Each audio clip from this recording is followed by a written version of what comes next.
Liam, every week we've talked about a Miami win, but this week we have to talk about Miami loss. Miami lost 24-21 to Louisville this past weekend. Liam, take it away. Yeah, so for the first time in 2025, it was not a happy weekend for Miami, and there are a lot of negatives to take away from this game, but I was thinking about it, and if there is any silver lining, hey, we have a lot more to talk about this week than what I thought we would have had to at the end of last week's show. I mean, I even told you about it when we ended our podcast from last Wednesday. I was saying I'm kind of dreading this week's show because we thought we're going to breeze past Louisville, and this was just going to mainly be a Stanford preview, and all due respect to that program, but there's just not a lot of hype surrounding that team right now that could really get you excited. So, unfortunately, even though I don't want to be talking about it, it's not a conversation that I want to be having. There's a lot to discuss today, most of it being negative. And so, with that being said, we'll get to the Stanford preview later, but for right now, the main focus of our in-studio show will be Miami's 24-21 loss to Louisville, pushing them down from number 2 on the AP rankings to number 9, and seriously putting their ACC title hopes in jeopardy. So, I think we should start with just a quick recap of the game for those who missed it, because there were some people who did not show up to the game. There were other things going on that Friday night, and God bless them, because They didn't miss much. you did not have to subject yourself to what we saw on that atrocity of a Friday night. Also, it took an hour 40 to get to Hard Rock, and now we were in the car together. Yeah, it was a struggle. It was the Friday night games at Hard Rock. It's not easy to get to, but still. Yeah, it was a primetime game. Both teams fresh off of their second bye week. Hurricanes playing host. Cardinals were 4-1 at the time going into that game, and Miami found themselves in a hole right away. Within the first 2 drives Louisville had, they punched in 2 touchdowns. Miller Moss had a rushing touchdown for his 3rd of the entire season, and then Chris Bell scored on a shallow crossing route. And Miami was able to answer back with the Mark Fletcher touchdown after 2 long passes to Malachi Toney and TJ Daniels, Beck's number 2 guys, without question. And then after that, it just kind of entered a stalemate. Miami defense was able to adjust and limit Louisville to only 1 field goal, 1 score over the next 2 quarters. But Miami didn't really have an answer to that, and they couldn't capitalize off of what the defense was doing. Beck threw 2 interceptions in the second quarter, and they just kept shooting themselves in the foot and not giving themselves a chance to get back into the game. And so you enter the fourth quarter now. Louisville's up 17-13, and it just became a seesaw of momentum after that. Bell scored a second touchdown right away into that fourth quarter on another shallow crossing route over the middle. And then on the ensuing drive for Miami, Carson Beck throws another interception for his 3rd, ends up throwing 4 on the night. And what do you think? All hope is lost at that point. Louisville has the ball. We're given a lifeline. Isaac Brown, who has been phenomenal up to that point as a running back, fumbles the ball. He's been known to be pretty turnover prone. Keontae Scott initiates the fumble, and Zechariah Poyser recovers it in Louisville's red zone, and then Miami subsequently punches it in via Malachi Toney jet sweep, and then throws a passing 2-point conversion to TJ Daniels, reminding everyone that, hey, he played quarterback at one point. And Toney who was one of the bright spots for this team, maybe the only bright spot on offense, really reinvigorated some life into Miami, but then it all proved to be a moot point at the end, because Miami's defense got another crucial stop on Louisville's drive. Finally, O.J. Frederick getting a pass breakup on Chris Bell on 3rd down.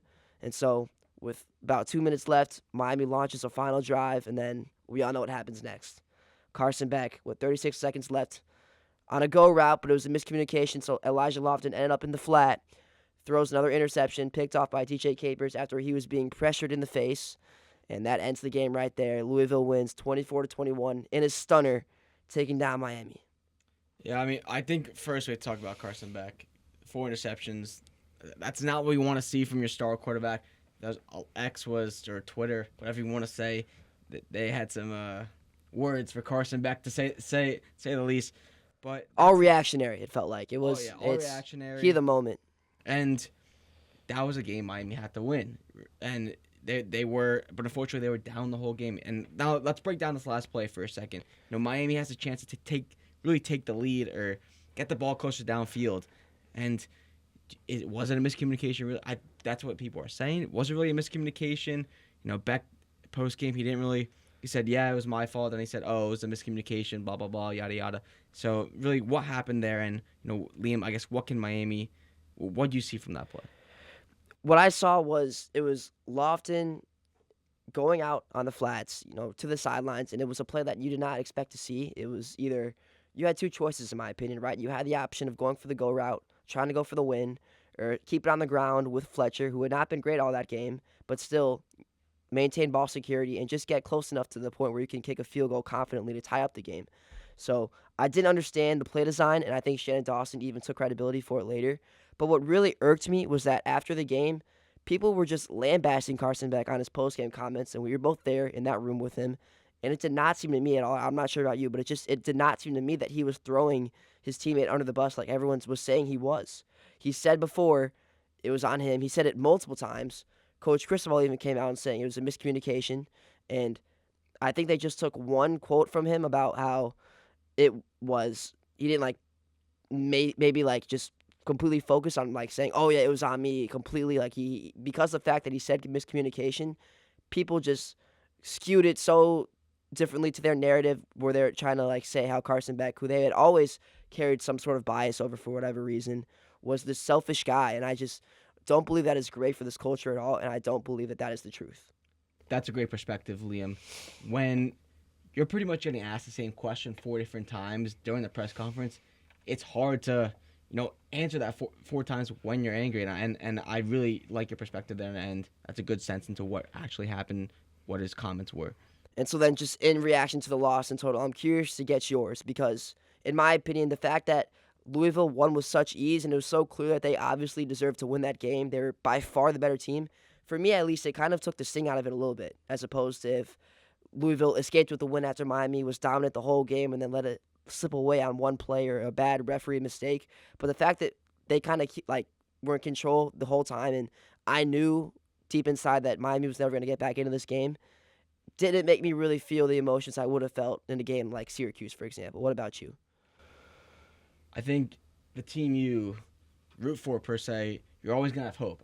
I thought they were going to come back and win, but if you look historically, that's not the case. And that just opened a new book and a chapter of, opportunities where they could have won, but failed due to miscommunication, a bad play call, or whatever. And it does sting, but all great teams go through a rough game. They go through, a point where they have to really think and get in that locker room and go over what they need to do to really be flawless the rest of the way. And that's a great point that you make because that's what the coaches have been now preaching to this team throughout the week leading up to Stanford now, right? I've been hearing some great things from some other Hurricanes insiders saying the coaches have been saying all the right things in the team meetings. They're now getting this team back on track to face that adversity that they've now encountered and shape that into themselves in a positive way. Let this be a lesson instead of something that now tanks the rest of their season. So that's something that I think Canes fans can leave with, at least on a hopeful note. But with that being said, I think we should now talk more about this loss and what it really boiled down to, because for me, it was three things. And I'll list them all right now. So the first one was we got to give our flowers to head coach Jeff Brom of the Louisville Cardinals. He's inevitable, a genius, an offensive guru, whatever you want to call him. He out-schemed and out-coached this Miami staff, and it felt like he had them completely figured out. And maybe that was an error on the part of the scheming and the play design in the week leading up for this Miami coaching staff, but also Jeff Brom is just a mastermind. Number two, of course, is Carson Beck, because you can't win a game throwing 4 interceptions and 0 touchdowns. But then number three as well is kind of something that goes hand in hand with Carson Beck's play.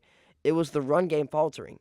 It didn't help Miami at all that they couldn't run the ball, and the running backs and also offensive line, which is even more alarming, just uncharacteristically struggled. And that's something that I think scares me the most, because those are two positions, especially the O-line, that I felt could be any team in the country based on what we had seen earlier on in the season.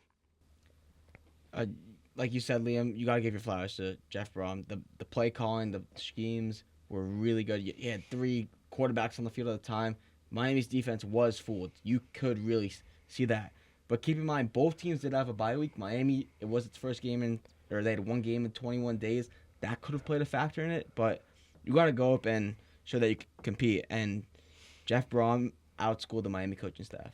Yes, and he is also a giant killer. Let that not be mistaken. He is 4-1 against top 5 ranked teams throughout his tenure at being the head coach of both Purdue and Louisville. Not exactly 2 blue chip programs there, yet he has pulled off the unthinkable. One of those wins being that crazy upset victory against Ohio State, who was ranked number 2 at the time in the Big Ten championship years ago, winning 49-20. But at Louisville, he's been even better, being 3-0 against top 10 ranked teams in the regular season. And the scary part is he's also has, by the way, 24 wins in the ACC since being hired by the Cardinals, which is the most out of any ACC coach during that time span. But what is the worst part about this is that he may never leave. He loves his alma mater. He's from Louisville, born and bred. And even though he could, in my opinion, go to a powerhouse level team like Penn State, who I believe would be dying to get a call from him, I don't think he will. I think he will just continue to be causing misery and pain on opponent ACC fan bases for however long he continues to coach, because he just is that guy. He doesn't want himself to maybe reach that next step because he's happy where he is. And all props to the guy because he's just insane at what he does. And then also getting more into the nitty-gritty of this game in particular, like you said, the scheming was excellent, and Miami had some stubbornness in adjusting that really cost them, especially with that first drive where he just showed so much misdirection and trickery. He went into his bag, and Miami had no answer. He bamboozled Miami defense so much to the point where Zechariah Poyser in his post-game interview said they showed stuff that they didn't even see on film. He was just completely giving this defense new looks, and it had them spooked. Yeah, and I kind of want to go back to, you mentioned in your takeaways there that was the run game couldn't get going. You should look at the numbers and look how low the yardage is. Mark Fletcher Jr., 18 yards. Jordan Lyle, 15. Jordan Lyle, 15. And Malachi Tony, not a running back, 14. He had 63 yards that's almost 63 yards between the three of them. That was a total for the night. But 18 yards from your number one back, that's that can't really happen. And Tony almost outgained Fletcher on one single play. That jet sweep, that was a touchdown. So just ridiculous. And 63 yards is not going to cut it. And I think they had only like 89 yards against Florida State. Yep. So that's now 2 games in a row where they've had marks under 100 yards. So something needs to change. They can't continue going up the middle when the other teams are stacking the box. They need to go on the outside where they have great offensive tackles as well there. And the script needs to be flipped. The play call needs to get more creative. And look what happened when they got creative in the fourth quarter. Malachi Tony running that jet sweep, having him go out and throw for that 2-point conversion. It felt like we saw a little bit out of the FSU playbook early in the game when there was that flea flicker on the Miami offense. Be creative and outplay your opponents. That's what Miami needs to get back to. And you talk about creativity, Louisville had this to a T, especially in that first drive. They had 4 total players besides, of course, their quarterback, Miller Moss, play quarterback under center. They had Colin Lacey and their backup, Deuce Adams, take shots out of the shotgun. That really confused this offense. Then they capped off that drive with a fake field goal punt by David Chapeau, who's a backup punter for this team. Ran it down to the 1-yard line, was tackled, and then Miller Moss was able to just run it up the gut. And then later on, they also had Isaac Brown in the Wildcat formation taking a snap as well. So it's just something that Miami was not able to really read at all. And the fake field goal, even though it was a very creative play, I kind of wonder why the staff didn't see it coming, given that they were literally throwing the kitchen sink at the Hurricanes throughout the entire drive leading up to that. So, like I said, it's a cohesion of things, right? It all coalesces in Miami not adjusting to what Jeff Brom was throwing at them. So there's positives from Louisville, and there's also negatives from Miami that you have to take into account. Definitely, and it's a game Miami wish they won. And hey, anything else you want to add, Liam, there? Just the passing game as well was something that really Miami had no answer for this whole time, because for some reason Chris Bell kept getting open on those short routes over the middle, and Miami never jammed him at the line in their secondary. They always kept backing up 5 to 10 yards, I guess, worried about being burned on the go route, and they let him explode after the catch. I think he had close to 90 yards after the catch on every single play that he had. 89 yards after the catch. He had 9 receptions, 136 yards, and 2 touchdowns. Easily the best offensive player for Louisville. And now he is number 2 in the Bletnikoff poll. But credit to what Brom did, because he made sure Miller Moss got the ball out quickly. He had an average of 2.32 seconds time to throw. And let me just advocate for Ruben Bain and company here. no matter how good of you are as an edge rusher, you can't get to the quarterback when he's letting the ball get released that fast. You just can't. It's not on them. They even had a 58% pass rush win rate, only a 26% pressure rate, though, because of just how fast Miller Moss was getting the ball out. He didn't have the greatest night. He didn't have to play hero ball like Carson Beck kind of was forced to do. He just got the ball out quickly and did his job. There, he threw 8 screens to Colin Lacey being a lot of the target for those as well. So Brown knew what he was doing, and it worked. And Miami, although they did kind of adjust after those first 2 drives and limited the scoring, they still broke out for big plays in that passing game throughout the entire night. And speaking of speed, Chris Bell's speed. It doesn't matter who was in the secondary, who was playing defense. That guy was missing tackles, running straight to the end zone. And it felt like a cheat code having Chris Bell, which was another phenomenal week for him after having 170 yards the game prior. Exactly. And not only was it Chris Bell on this offense, but if you look at the running game too, out of nowhere, Isaac Brown exploded. Yep. After being hampered by injury and a porous offensive line the entire season, he started living up to the preseason hype. And as one of the best running backs in the country heading into this 2025 campaign, he was ballistic, going for 15 carries, 113 yards. He did have that fumble, but overall, I'd say he was very stellar for this team. That Louisville actually in this game recorded the most amount of rush yards, which is 119 in total, than they had versus any Power 4 opponent all season. And that's where maybe I shift a little bit of the blame to this defensive line, because even though the pass rush was pretty good by the metrics, their run defense was not, which is something that also, again, very uncharacteristic because it had been phenomenal and inimitable throughout the entire season before. Now, I want to pose a question to you, Liam. What do you think needs more work, the Miami run defense or the pass defense? Because when you're rushing for 100 yards, that's an exceptional day. But 250 yards for a quarterback, that's also good. So what do you really think needs to be done for Miami on the side of defense? I think it would be easier for Miami to fix the secondary. I feel like there's an easy change there that they just did not really correct at all. The defensive line, though, I'm not sure what happened. I'm not sure why they were not able to limit Isaac Brown. Both players, by the way, Chris Bell and Isaac Brown, just 2 top-class guys that are really some of the best in their position in the entire country. And now, after this game, they're starting to get the credit for that. But before, they really had not been getting their flowers, and I'm glad that they are now because, I mean, you got to take into account, too, like, these were some very good players. These weren't just some bozos that Miami was getting pounded by. But, yeah, I'd say the defensive line has more work to do because the secondary, that was an easy fix that I just feel like was not corrected. Definitely. And do you want to kind of go into how it kind of felt like last year a little bit, or anything you want to touch on more about the... Yeah, no, this did really feel like a time machine into last year in terms of Isaac Brown running the ball well again like he did out of nowhere. And then you also have Miami collapsing in this game, which was indicative of how they collapsed in the second half of last season. Let's hope that it just doesn't spiral out and that they can correct course and get these wins now that they need to win out. So let's hope that they can turn back around, get these wins over Stanford, and then SMU coming up, which will be a huge game. Yep. They play Pitt for their last game of the season, which will also be very tough now. So that is another reason why it feels like a time machine. And then the last being that Beck's play in this game, throwing the interceptions, which he was labeled as being pretty vulnerable to doing going into 2025 with Miami after what he had shown on the tape in 2024 at Georgia. That felt reminiscent of what we had been seeing, where the ghosts of his past had started to rise up again and cause some trouble. You need to reset. Stanford, is a team that that says on the spread that we're supposed to beat them by a lot, which we'll talk about later.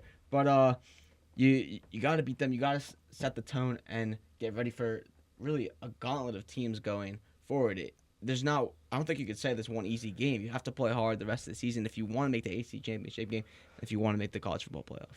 Exactly, and you want to make the college football playoff, and something that you're not going to make anymore is any Heisman lists after, in terms of Carson Beck, because he did kind of blow this game, and I don't want to be too harsh on him because it wasn't all his fault. Like I said, it's an amplitude of factors that all kind of snowball into one another until you're suffocating under an avalanche of disaster. And we saw that amplified through not only his play, but the lack of help he got in the running game, as well as in the offensive line, who allowed so much pressure. And you asked me, what is worse, the secondary or the defensive line? If I had the option of saying the offensive line, I would have said that, because the front seven on the front side of the ball for this team really caused some worry for me, because they're supposed to be absolute monsters. They're supposed to be incapable of letting up any pressure after the stats that they had shown against Notre Dame, Florida State, some really good programs. Maybe not Florida State, but you know what I'm talking about. Programs besides them. But something just changed in this game. I'm not sure what it was. Although Louisville's defensive line, once again in our preview from last week, we warned that this could be a really good unit, and they showed out to be that they were. TJ Quinn, Antonio Watts, two very good guys, and they really did put the pressure on Carson Beck. But it's just not good enough from this guy, and it's just something that hopefully he can change, and I think that he will. Because if you look back at 2024, he bounced back in a big way after every poor performance he had. You look at the two losses in the regular season, the first being against Alabama. Well, after that, against Auburn, the succeeding game, he went 23 for 29, 240 yards, and 2 touchdowns. And then after that, they played Mississippi State. He was even better, going for 36 for 48, throwing for almost 500 yards and 3 touchdowns. And then if you look later into the season after they lost to Ole Miss in that shocking upset, he rattled off 4 straight wins to end the season, ending it on a high note, which included beating number 9 Tennessee and also number 4 Texas. So I think that after this game, he knows how to mentally forget what happened before and really reset his mind. And I think that this will end up being a positive for him overall if he can learn to galvanize the troops and really get going again.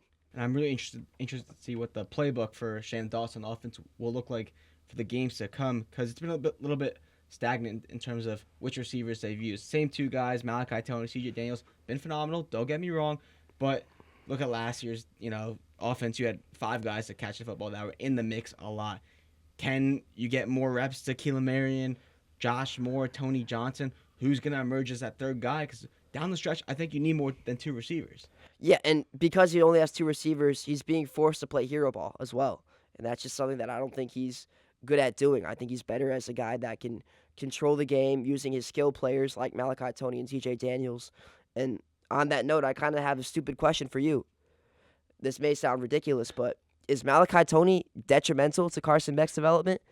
We had this conversation earlier about the offensive line, right? Saying how, as ridiculous as it sounded then, the offensive line was so good that it wasn't allowing Carson Beck the situations where he had to escape pressure and really practice that skill and getting better in that category.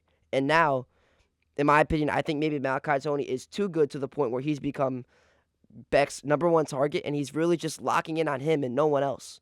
And it's kind of forcing him into these situations where he's throwing in a Malachi Tony in triple coverage like he did for that first interception. And it's costing him because he has options on the check down from both sides during that play. And so maybe Malachi Tony, who had 9 receptions, 135 yards, 104 of them after the catch, 1 rushing touchdown, and 1 passing 2-point conversion, maybe they need to start cycling him out more, let new guys get some looks like Ray Joseph, Tony Johnson, Joshua Moore, like you said, so Carson Beck can get more familiar and more comfortable with more targets. Because down the line, if we're thinking college football playoffs still, which I think we should, when you get to a team like Alabama or Ohio State, they're probably going to have a game plan for Malachi Tony. Caleb Downs, I think, can probably do pretty well knocking him up just because of the experience level. Who knows? Maybe Malachi Tony is just that good. But I think there will be game plans and teams that specifically scheme around Malachi Tony. And when that happens, you need to have other options. You need to have a safety valve. And right now, I don't know if Miami has that. Well, that brings me to the point, what's going on in practice then? Because I don't think you should run an offense really without Malachi Tony during a game. You got to do that during practice, see if it's going to work with, let's say, CJ Daniels on one side, then on the other side you have Josh Moore, Tony Johnson, or maybe Keelan Marion as a substitute. You kind of get what I'm saying here.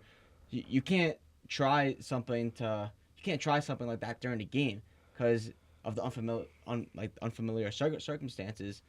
I think that really comes into practice where who you're going to have on each side of the football for Carson Beck to throw to.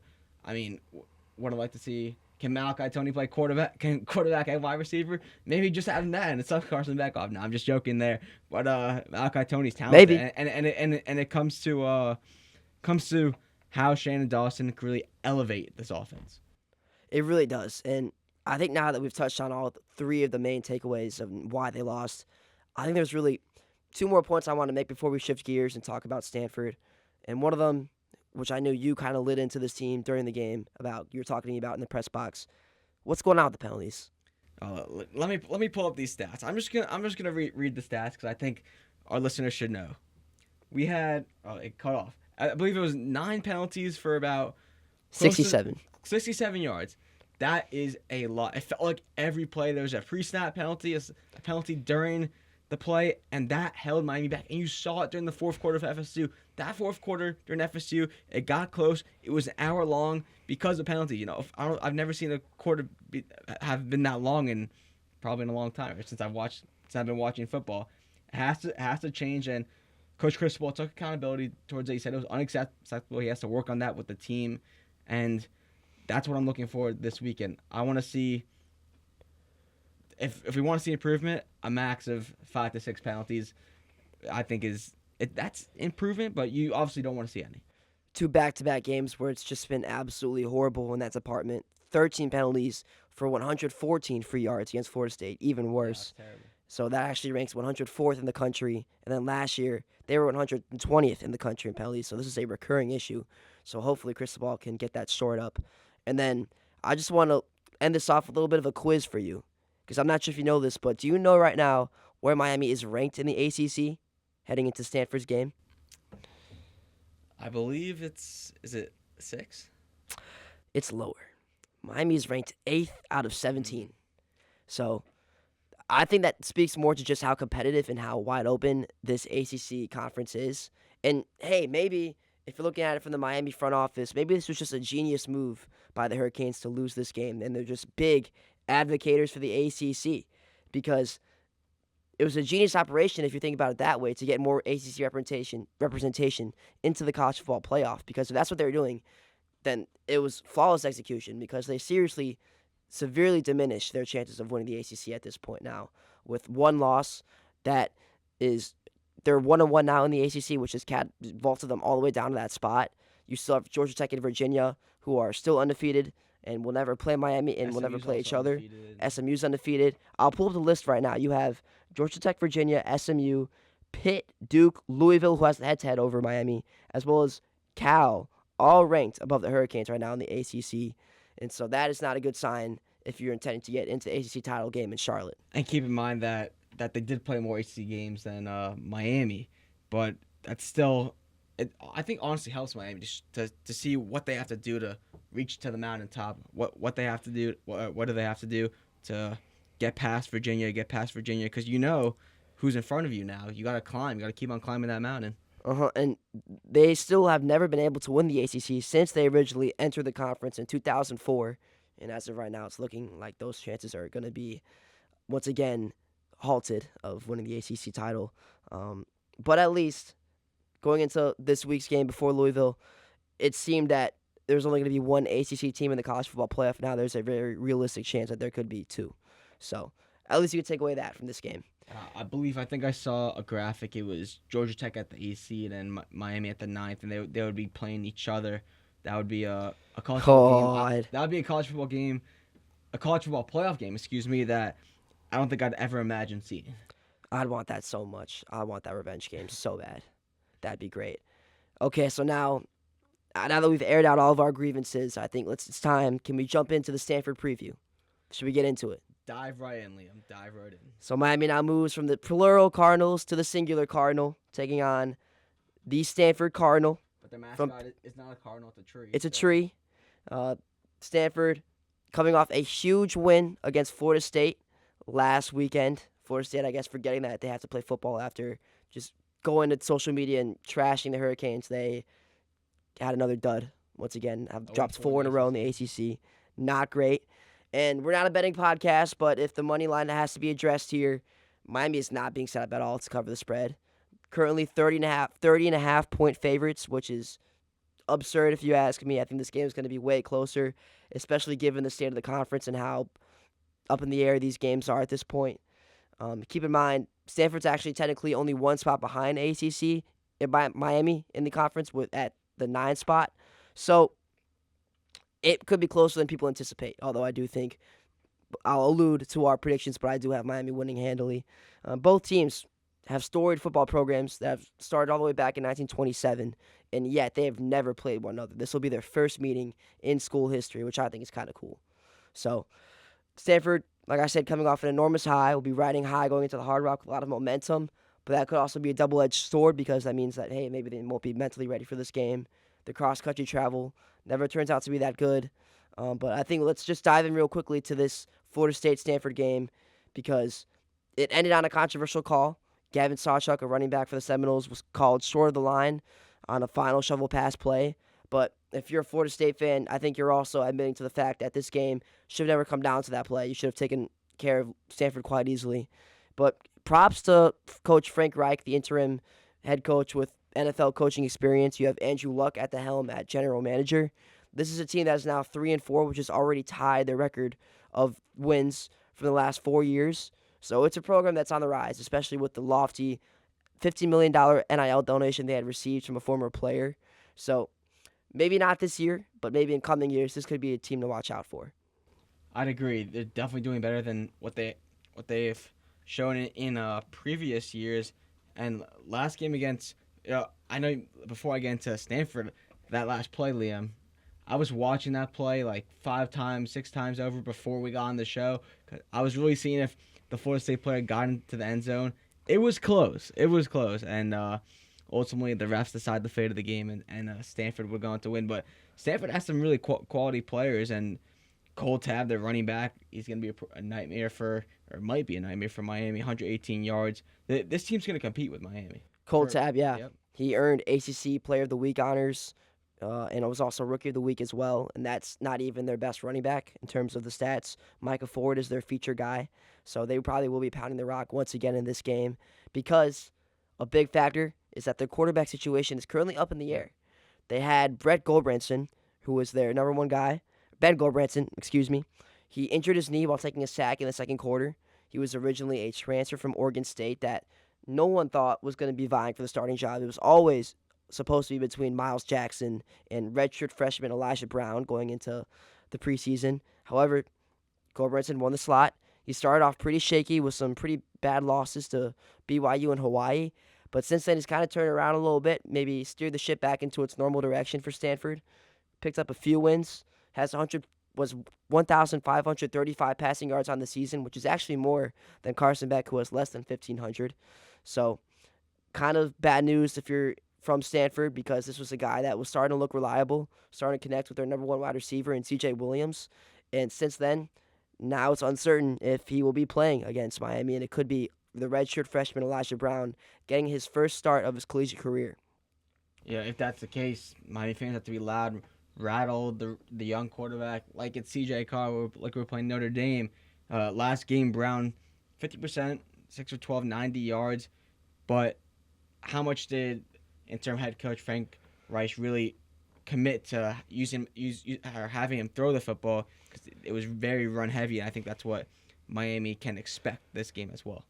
I think they can because Elijah Brown does not have a lot of experience throwing the ball. He's only 74 yards in last year in his 3 games played. And this year only has 71 yards in the season and is 6 for 12. So it's just not a lot of experience. And we've seen Miami with more unexperienced quarterbacks before against DJ Lagway in his second year. And you had C.J. Carr in his first ever start as well. They won both of those games, although C.J. Carr did play pretty well. So I think that is a very good sign for this defensive unit, especially that front seven. On that defensive side, I think Ruben Bain and company, even though we said this last week and it didn't turn out to be completely true, they only had 1 sack. I think that they will eat against Stanford because Stanford's O-line is also pretty bad. You mentioned Ruben Bain and maybe the Heisman's it got taken out of the picture, and Chase Young had a lot of sacks this Heisman year. Bain, I don't have the exact number on me, but he's not like in that position there. No, yeah, because he only has 1 sack or 2 sacks in the season, and you need to have more of that if you want to be considered. While we do mention every week that he is the highest graded PFF player in the nation, that's just not going to cut it, unfortunately. I think his odds are currently set at 20,000 to 1. So if you want to waste some money, I'd go ahead and place that wage, but it's not going to happen. And then looking at the offensive side, Carson Beck, this is your time to restore some hope. The Stanford secondary only has 1 interception on the entire year, and that was coming from a linebacker. They do have some dogs in that position, though, and Matt Rose, who has 56 total tackles, which leads the team. They also have Colin Wright, who had the team's only interception with the pick 6. Apparently, talking to some Stanford insiders, this guy may be one of the only guys that is an NFL caliber prospect. And you also have safety Scotty Edwards, who was second on the team in tackles with 36. So there are some guys, all those guys, by the way, like I mentioned, Edwards and Rose, have more tackles than Miami's number one tackler, who's actually Mohamed Toure, who only has about 30. So, um, just something to consider there. But then again, this Stanford team rather has not come close to beating good teams, ranked teams. They've lost to BYU 27-3, and then against Virginia they lost by 28, losing 48-20. So I think this should be a get right spot for Miami. Should be a bounce back game that hopefully restores some optimism for this team and gets them ready for traveling to Dallas in 2 weeks' time against SMU and Kevin Jennings. And I think a key for Miami this game is score first. Against FSU, they were down 3-0. Obviously, FSU had the ball first, and I know Miami, when they win the toss, they like to defer, but you got to stop the team. You got to stop the other team on offense the first drive, just like Louisville. They scored first. They actually won 14-0, and Miami needs to make the stops, score early, and get that confidence, get the electric juice back in the building. I think that's a great point because you have to score first as a run first attack. Last week we saw they went down 14-0, and then Carson Beck was forced to, under a lot of pressure, to start making a lot of big plays that turned around into turnovers, throwing too many deep balls, and got into situations where he was forced to be the hero, even though he's just not that kind of player. So that's where you have to kind of change the momentum here and get on the score sheet first, like you said. And then one more thing I want to mention is that cross-country travel has just not been good for California teams across the board this year. And so that could be a good sign from a team that's going all the way from Palo Alto, California to Coral Gables, or rather Miami Gardens, as we know Hard Rock is off campus. UCLA is 1-2 on the road, losses to UNLV and Northwestern. USC is also 1-2 on the road with losses to Illinois and Notre Dame in the Midwest. And then Stanford, worst of all, is 0-4 on the road with losses to Hawaii, BYU, Virginia, and SMU. So they have not been good when they have been away from the farm in their home stadium. That time zone change, man, it's killing them. Liam, before we go into an interview with two writers from Stanford Sports Illustrated, I think we have to go into predictions. Yes, so I have Miami winning, not covering, but winning with relative ease. Give me the Miami Hurricanes taking over the Stanford Cardinal, 27-9. I think Carson Beck is going to find his rhythm once again. He's going to have another bounce back game like he had in 2024. And I think this defense is going to get some reassuring momentum back on their side and really stop Stanford from scoring a touchdown. I think that they're going to have to just opt for 3 field goals, and that's all they're going to have in terms of scoring. The offense needs to explode for Miami. That's the key. I'm going to go a bit higher. I'm going to go 38 on the side of Miami to Stanford's 10, so 38-10. I think Miami needs to show why they belong, make a statement. They need to show why they belong in the top 10 in the AP poll, and hopefully go lower down to we'll see, maybe 8-7. What do you know? I would keep on going to the list, but that's a conversation for another time. Yeah, but when we come back, we're gonna have an interview with two writers from Stanford Sports Illustrated. We want to thank you guys for listening, and we'll be back shortly. Thank you. Welcome back into the Teammate Sportscast. I'm joined by Dylan Grausz and Luca Mazzie, writers for Stanford Sports Illustrated page. Guys, happy to have you. Thank you for having me on. Yeah, thanks for having us on. Thank you for having us. We're really excited. We have a great interview, and Liam, why don't you dive in by asking the first question? So, unlike Miami, you guys are riding high going into this game Saturday night. Talk to us about taking down the Seminoles. How did that feel, and how do you guys feel now entering Saturday night against Miami after beating Florida State? Does it give this team any added spark or confidence, and does something feel different about this team than it has in past years? Do you want to start, or I can do? Yeah, Luca, go for it. Yeah, I was there. I didn't get a media credential in time, so I was just there as a fan. But to be honest, I had an amazing time. It was a very, very good victory. I was able to get on the field after too, which is definitely like a bucket list college football thing. But for the overall team to be able to have such a comeback defensive performance, to be able, after so many poor weeks of defensive play, to be able to come out and only allow 13 points, to be able to make some late game stops and get the victory, it's huge. And after a couple weeks where we look kind of shaky, to be able to go out there and get a massive win over a big team, it's absolutely huge. Yeah, Florida State might have been in a vulnerable state, right? They start off 3-0 and then they drop 3, but this is the type of game that Stanford really needed, right? Like They every year this team gets a win. I don't know how against a team of a big name. Last year was Syracuse. Last year was Louisville as well. The Florida State game was what they needed. It was a home game. It was a homecoming game in front of their home fans against a team that at the start of the year had championship aspirations. Going into Saturday, I think Stanford's going to be very confident. I think Stanford's going to feel the energy of the game, especially playing against a team like the Hurricanes, who are number 9. I think this game against Florida State really helped with confidence and all that stuff. Ben Goldbranson, your starting quarterback, went down against FSU. I believe he is questionable right now. Any thoughts or insights into the current QB situation? And do you think Elijah Brown will make his first start? And if he does, do you think he could keep Stanford in the game? Yeah. Yeah. I can start. Yeah. I can start. Yeah, you got it. You I got it. think Gulbranson early in the year had a bit of trouble, but as time went on, he started to understand the system well, understand the pro style offense under Coach Reich. And yeah, I personally, even though some people within the Stanford program haven't loved what he's doing, personally, I'm a huge fan of him. And Elijah Brown, I think his potential is definitely there, but he has a lot of room to grow.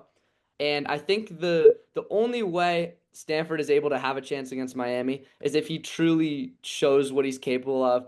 And that all starts with Frank Reich allowing him to throw the deep ball. I think that's the key to Stanford's victory, is if they are able to convert really deep throws. And Elijah Brown actually has a decent arm, but Frank Reich really didn't allow him to make those deep throws. It was a lot of out routes, a lot of sideline balls that are 5, 10 yards. And it cuts it when you're at home playing against a Florida State team that you're already beating, but you're not going to go on the road and beat Miami doing that. Yeah. Um, I'm not sure if we know yet who's going to start. Elijah did speak with the media yesterday, but he also was very quick to say he hadn't been named the starter yet. So we're not sure who's going to start. My guess is, if I had to guess, and I had, and that was what I had to do, my guess is that maybe Elijah starts just I because you're agree. playing against a Miami team that's really good and you want to have a healthy quarterback. But again, like Luca said, it's really kind of going to come down to spreading the field. Can whoever's playing quarterback spread the field and help Stanford move the ball well? So I think it's going to really come down to health and which quarterback is able to do it. So my guess is, if we had to pick, it'd be Elijah, but I'm not sure yet, and they haven't announced it yet. And I was actually looking at Gobranson's profile on ESPN, and it looks like he'll be consulting for a private equity firm at Deloitte in a few years with that finance bro vest he had on. So I thought that was a great look he was going for there. Yep. But Elijah Brown currently 6 for 12 on the season with 71 yards, a lot of inexperience still. And like you mentioned, you think the deep ball downfield will really help in alleviating some of that pressure from him and making the big plays. And he may have to look to guys like CJ Williams. Do you think that he, as a wide receiver 1 for Stanford right now, will be the main factor for this offense and really causing some trouble for Miami on the defensive side of the ball? Yeah, 100%. I think that, early in the year, Bryce Farrell really took the step as wide receiver 1 amidst a couple injuries. David Pantelis went down. John Anthony Hall has kind of been on and off all year. But over the last couple weeks, CJ Williams has really taken that step up. And especially when he was with Elijah Brown, Williams really was the number one guy.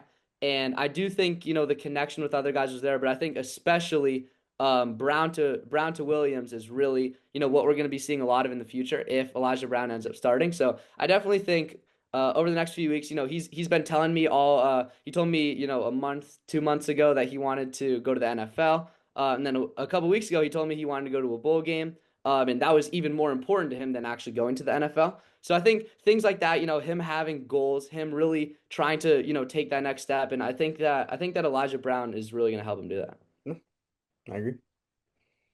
And with the program on a new trajectory, excuse me, and you see Frank Reich, interim head coach, and Andrew Luck.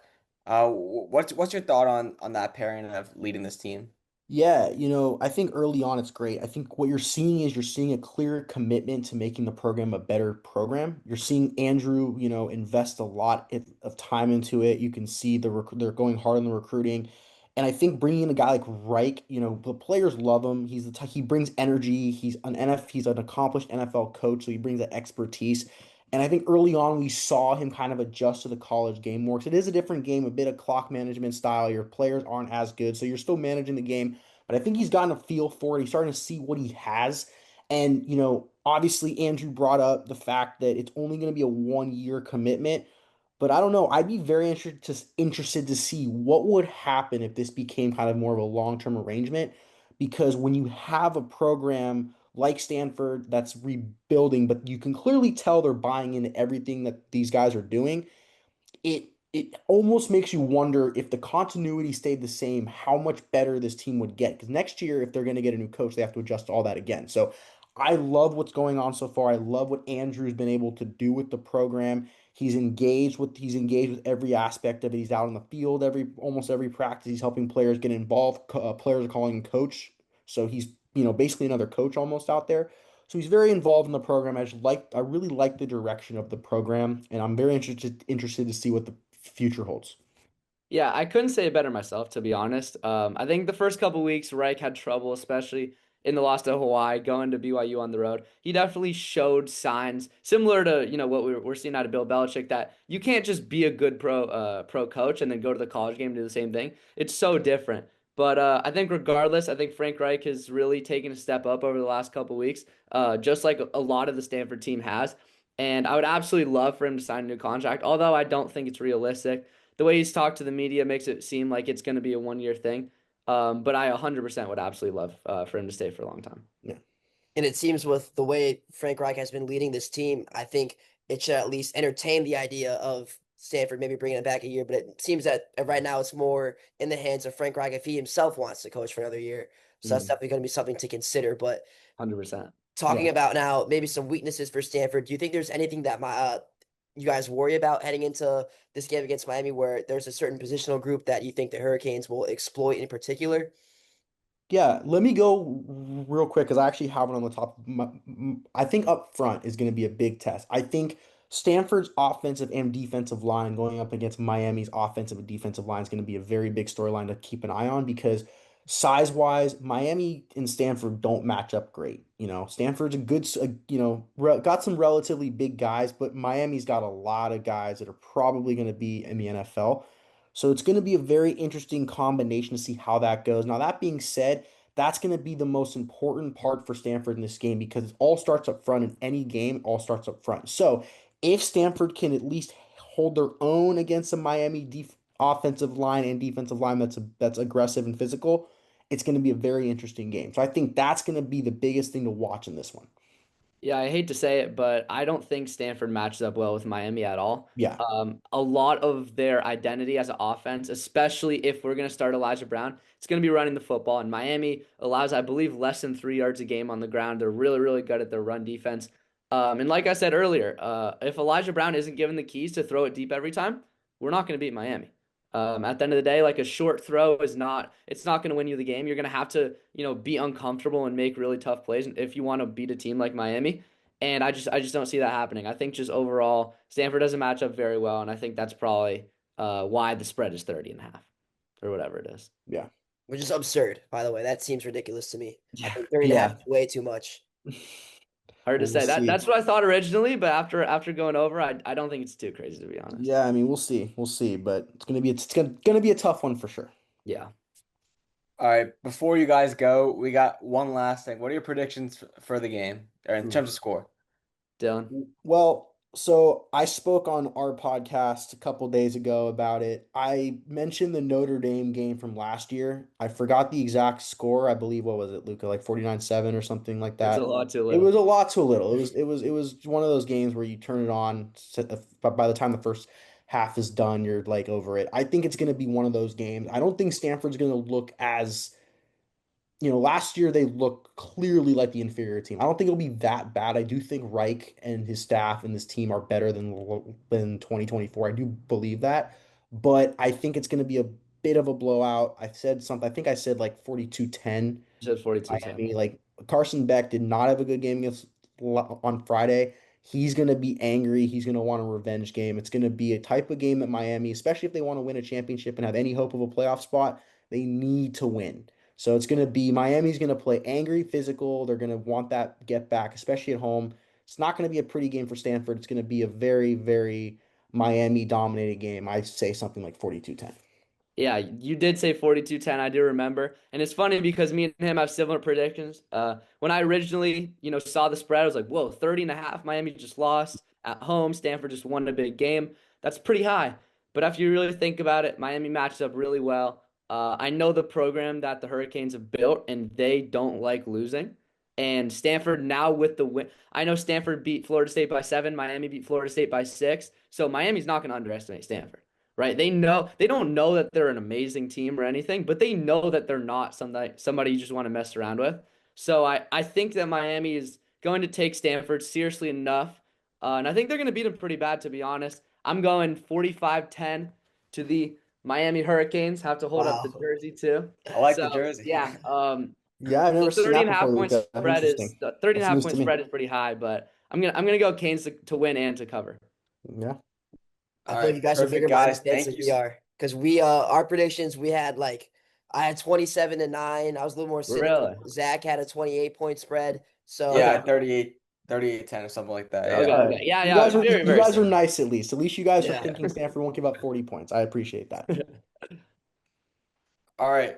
Thank you guys so much for coming on. It was really a pleasure.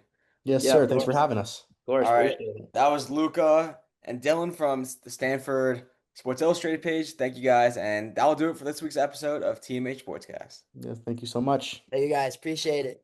Yep. Thank you. Thank you.